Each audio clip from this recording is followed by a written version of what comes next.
ఏళ్ళకు 5,000 కోట్లు, రాష్ట్ర బడ్జెట్ 2.5 లక్షల కోట్లు పైచిలికి.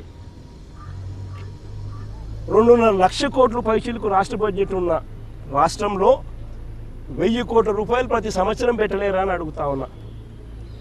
పోనీ పెట్టద్దండి, పెట్టాకండి, వదిలేయండి. మేము వచ్చినాక మేము చూసుకుంటాం కదా, మేము వచ్చినాక మేము కడతాం కదా నీ చేత కాకపోతే. అంతేగాని ఈ మాదిరిగా నువ్వు స్కాములు చేసి అమ్మడం ఏంటి?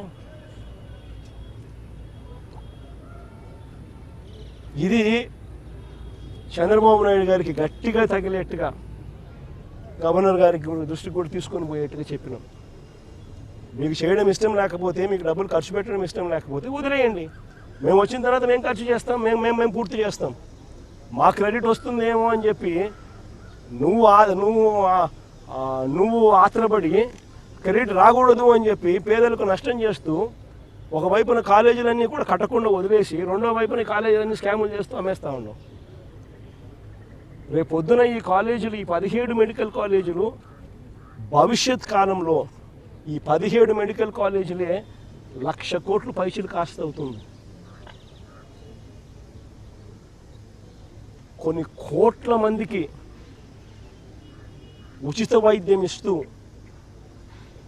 వెలకట్టలేని సేవలు అందిస్తూ కొన్ని కోట్ల జీవితాలలో ఇవి వెలుగులు నింపుతాయి ఈ మెడికల్ కాలేజీలు. మీ ద్వారా రాష్ట్ర ప్రజలకు అందరికీ కూడా ఈ విషయాలన్నీ కూడా తెలియజేస్తూ ఈ పోరాటం ఇంతటితో ఆగదు.